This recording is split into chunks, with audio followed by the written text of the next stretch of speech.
News paper చూస్తూ ఆద్య ఇలా అంటుంది పేపర్ తీసుకుంటూ. ఇంత టెక్నాలజీ పెరిగినా న్యూస్ పేపర్కున్న క్రేజ్ మాత్రం తగ్గదు అని అంటూ ఆద్య ఆ పేపర్ తీసుకొని నవ్వుతూ ఓపెన్ చేసి చూస్తుంది.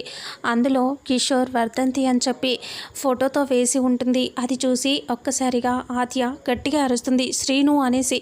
అప్పుడే శ్రీను అక్కడికి వచ్చి ఏంటి ఆద్య అంటే ఇది నీ పనేనా అని అంటూ పేపర్ చూపిస్తుంది. చూసి అప్పుడు శ్రీను మావయ్య ప్రథమ వర్ధంతి కదా అందుకే వేయించాను అని అంటూ చెప్తాడు శ్రీను. ఇంకా కోపంతో పద్మతో గట్టిగా ఇలా అరుస్తూ ఉంటుంది ఆద్య. మా నాన్న చచ్చిపోలేదు, మా నాన్న బ్రతికే ఉన్నారు అని అంటూ కోపంగా అరుస్తుంది. అలా అరిస్తే ఇంకా అప్పుడే కిషోర్ అక్కడ ఒక చోట పడుకొని ఉంటాడు. సడన్గా మెలకు వచ్చి లేచి కూర్చొని అక్కడ నుంచి వచ్చేస్తాడు. ఆ తర్వాత ఆద్య బయటికి వచ్చేస్తూ ఉంటుంది. అమ్మ ఆద్య అని అంటూ కిషోర్ గట్టిగా అరుస్తాడు. ఆద్య వాళ్ళ నాన్నని చూడగానే చాలా సంతోషపడుతూ నవ్వుతూ కిషోర్ వైపు చూస్తూ నాన్న అని పరిగెత్తుకొని వస్తుంది.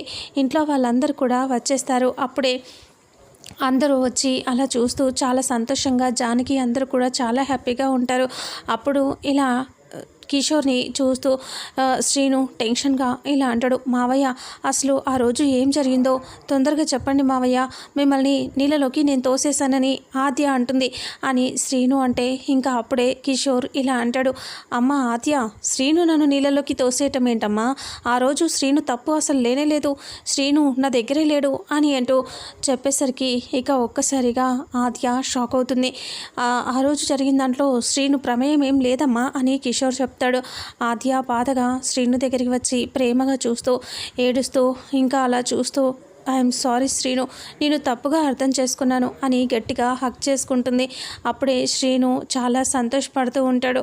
అందరూ అలా చూస్తూ ఉంటారు. ఆద్య చాలా బాధగా శ్రీనుని గట్టిగా హక్ చేసుకొని నన్ను క్షమించు శ్రీను, నీ విషయంలో చాలా తప్పు చేశాను శ్రీను అని ఆద్య బాధపడుతూ ఉంటుంది. ఇంకా శ్రీను కూడా యాక్సెప్ట్ చేసేస్తాడు ఆద్యని. ఇలా హక్ చేసుకుంటూ ఉంటాడు. ఇంతటితో రేపు రాబోయే ఎపిసోడ్ ప్రోమో ఎండ్ అవుతుంది. ఫుల్ ఎపిసోడ్లో అసలు ఏం జరుగుతుందో తెలుసుకుందాం.